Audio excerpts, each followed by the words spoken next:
할렐루야, 조나시입니다. 오늘도 말씀을 하루를 시작합니다. 슬기로운 아침 시간 시편 7편입니다. 우리는 살면서 별의별 일을 다 겪게 됩니다. 우리가 겪는 많은 일들 중에서 정말 견디기 힘든 일이 있다면 바로 억울함을 느낄 때일 것입니다. 내가 하지 않은 일에 대해서 주변 사람들이 오해하고 몰아붙일 때 당혹감을 넘어서 분노를 느낄 때가 있죠. 특별히 가까운 사람이 오해하면 그 충격은 몇 배나 됩니다. 오늘 본문 시편 7편에서 다윗의 심리 상태가 바로 그 오해를 받아서 억울하고 당혹감을 느끼는 상태인데요. 시편 7편의 표제를 보면은요, 다윗의 시가요온이라고 되어 있습니다. 시가요온이라 함은 슬픔의 노래라는 뜻이죠.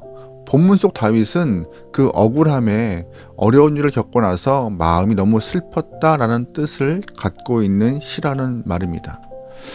또 본문 시편 7편의 표제를 보면은요, 베냐민인 구시의 말에 따라 여호와께 드린 노래라고 되어 있어요.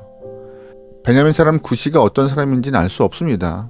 사람들이 주장하기를 사무엘하 16장에서 압살롬이 반란을 일으켰을 때 피난가는 다윗에게 온갖 모욕을 일삼던 베냐민 사람 시므이가 아닌가라는 주장을 하시는 분도 계시지만, 정확히 본문에 구시라는 이름을 명시하고 있기 때문에 시므이와는 다른 인물이라고 저는 봅니다.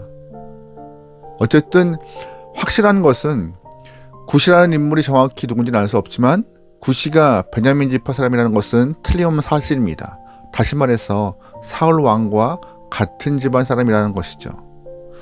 사울의 먼 친척불 되는 베냐민 사람 구시는 다윗이 왕이 되어서 사울의 집안을 망하겠다라고 생각하였고 거기에 앙심을 품었다는 것입니다. 그래서 구시는 다윗이 하지 않은 일에 대해서 여러 가지 말들을 지어내고 막말을 일삼고 중상모략했다는 것이에요. 그렇다면 구시는 다윗이 어떠한 일을 했다고 말했을까요? 3절 말씀이에요. 여호와 내 하나님이여, 내가 이런 일을 행하였거나 내 손이 죄악이 있거나 화친한 자를 악으로 갚았거나 내 대적에게서 까닭 없이 빼앗았거든. 아멘. 쉽게 말해서 구시가 소문을 내어서 다윗에게 중상모략한 그 이야기들을 하고 있는데, 쉽게 말하면 손으로 폭력을 행하였다, 아니면 친구의 우정을 악으로 갚았다, 아니면 이유 없이 약탈을 했다라는 말을 했던 거예요. 사실 이러한 일들은 전부 힘 있는 사람들이 할 수 있는 일인데, 베냐민 사람 구시가 다윗이 왕이 된 이후 이러한 일들을 했다고 다윗을 헐뜯고 모욕하고 있는 것이죠. 근거 없는 이야기로 왕을 헐뜯었기에 다윗은 구시를 불러서 옥에 가두거나 심하면은 목을 베어도 상관없는 일이었습니다. 하지만 다윗은 본인에게 권력이 있다고 함부로 사람을 가두거나 목베지 않았어요. 오히려 이런 일이 있을 때 자신을 돌아보는 다윗을 볼 수 있습니다. 8절 말씀이에요. 여호와께서 만민에게 심판을 행하시오니 여호와여, 나의 의와 나의 성실하심을 따라 나를 심판하소서. 악인의 악을 끊고 의인을 세우소서. 의로우신 하나님이 사람의 마음과 양심을 감찰하시나이다. 아멘. 의로운 하나님이 사람의 마음을 낱낱이 아시는 분이시니까 내 삶도 아실 것입니다 라는 말하고 있는 것이에요. 조금 더 풀어보면요, 사람들이 이런 말 저런 말 할 때 다윗은 내가 정말 내 손으로 폭력을 행하였나, 아니면 이유 없이 원수를 약탈했나, 아니면 베냐민 사람 구시의 주장과 같이 권력자의 위치에서 악한 일을 했는가 깊이 본인을 돌아보고 있습니다. 자신을 돌아보는 성숙한 사람의 모습을 다윗이 보여주고 있어요. 이것은 굉장히 중요한 태도입니다. 힘이 있다고 구시의 입을 틀어막거나 권력 있다고 힘으로 누른 것이 아니잖아요. 사실 나를 중심으로 떠도는 많은 소문들은 모두가 사실이 아닙니다. 그럼에도 소문 중에 절반은 개인의 불찰에서 발생한 일이라고 생각해요. 내가 오해 살 만한 일을 했기 때문에 제3자의 입장에서 보면은 잘못된 해석을 충분히 할 수 있는 그런 여지를 제공한 것이죠. 문제는 그 오해가 발생할 때 자신의 억울함만 이야기하지 환경을 탓하고 주변 사람들을 탓하지 다윗처럼 자신을 돌아보는 경우가 적다는 것이에요. 스스로 돌아보면서 만약 상대방이 오해할 만한 일을 했다면 하나님 앞에서 회개하고 고쳐야 될 문제인 것은 분명합니다. 어떤 일이 생기면 하나님 앞에서 잘못이 있든 없든 스스로를 돌아볼 수 있는 성숙한 신앙이 되면 좋을 것 같습니다. 그 모습을 우리가 무장하여서 조금 더 주님 앞에, 세상 앞에 온전한 모습으로 설 수 있길 소망해요. 다윗은 베냐민 사람 구시의 이야기 때문에 많이 힘들어합니다. 자신이 하지 않은 일에 대한 소문과 오해가 생기고 왕으로서 면이 서지 않아요. 그런데 다윗은 자신이 갖고 있는 권력으로 문제를 해결합니까? 아닙니다.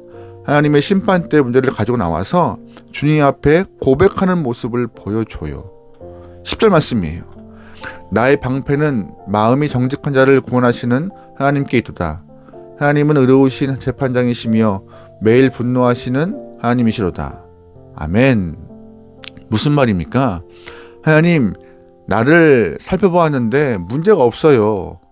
그런데 계속 이상한 소리가 들리는데 의로우신 하나님께서, 재판장이신 하나님께서 지금 판결해 주십시오라고 주 앞에 맡기는 것입니다.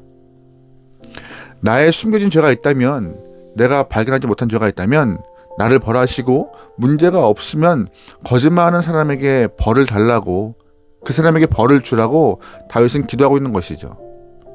다윗은 하나님께서 이 문제를 심판해 주실 것을 원하고 있는 것입니다.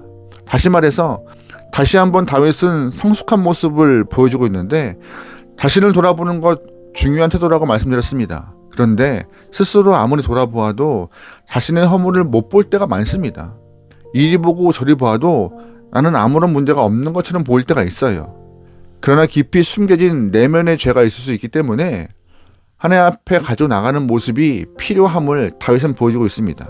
정말 나에게 문제가 있으면 깨닫게 허락하시고, 깨닫지 못하거든 하나님이 심판하셔서 벌 주시라고, 그래서 나를 바꿔달라고 다윗은 기도하는 것이죠. 그래서 우리는 의로우신 하나님 앞에 문제와 상황을 다 올려드릴 수 있는 귀한 백성이 되어야 합니다. 내가 나를 돌아보면 아무리 신중하고 정직하게 본다 해도 스스로를 유리하게 판단할 수밖에 없어요. 그래서 하나님 앞에 나가서 하나님께 위로받든 꾸중을 듣든 하나님 앞에 문제와 상황을 다 가지고 나가, 하나님, 이게 옳은지 저게 옳은지 나에게 알려달라고, 깨닫게 해달라고 기도하는 모습이 꼭 필요합니다. 그래야 성숙하고 지혜로운 영혼으로 돼가는 거예요. 본문 속 다윗 왕은 권력이 있지만, 왕이었지만 스스로 판결하지 않습니다. 억울하고 속상합니다. 하지만 스스로 결정하지 않고 하나님께서 판단해 주실 것을 기도하고 있어요. 우리 인생에서 일어나는 일들, 특별히 억울한 일, 하지도 않은 일, 있지도 않은 일, 나를 힘들게 하는 일들이 있다면 다윗처럼 먼저 스스로를 돌아보고 하나님께 가지고 나갈 수 있는 훌륭한 신앙인의 모습을 갖길 소망합니다. 내가 오해를 풀겠다고, 억울함을 풀겠다고 그 상황에 뛰어들면 또 다른 오해가 발생할 수 있어요. 하지만 하나님께 가지고 나가면 시간이 조금 걸릴지 몰라도 하나님이 문제를 정말 알맞게 풀어가시라 믿습니다. 그러기에 문제가 있으면 혼자 끙끙거리지 말고 하나님 앞에 갖고 나가 주님의 풀어가심을 경험할 수 있는, 인도하심을 경험할 수 있는 하나님의 귀한 영혼의 삶이 되기를 주님으로 축원합니다. 아멘. 기도하시겠습니다. 사랑의 하나님, 오늘도 우리에게 새날 주심을 감사합니다. 예수의 보혈로 허락하신 그 새 생명 헛되이 쓰지 않고 하나님의 영광을 위하여 사용할 수 있는 귀한 영혼들에게 허락하소서. 특별히 간구하는 것은 억울할 때가 있습니다. 내가 하지 않은 일에 대해서 상처받고 마음 아파할 때가 있습니다. 주님, 그런 일들을 어떻게 풀어야 할지 잘 모르겠지만 주님께 기도하여서 다윗과 같이 풀어갈 수 있는 귀한 영혼들에게 허락하소서. 내가 풀 때 더 오해가 쌓이고 내가 풀 때 상황이 더 악화될 수밖에 없습니다. 재판장이시며 의로우신 하나님이 모든 상황을 다 아시는지라 우리의 억울함을 풀어가시고 진실한 모습으로 살아갈 수 있는 모든 영혼들에게 허락하소서. 오늘 하루를 맡겨오며 예수님의 이름으로 기도합니다. 아멘.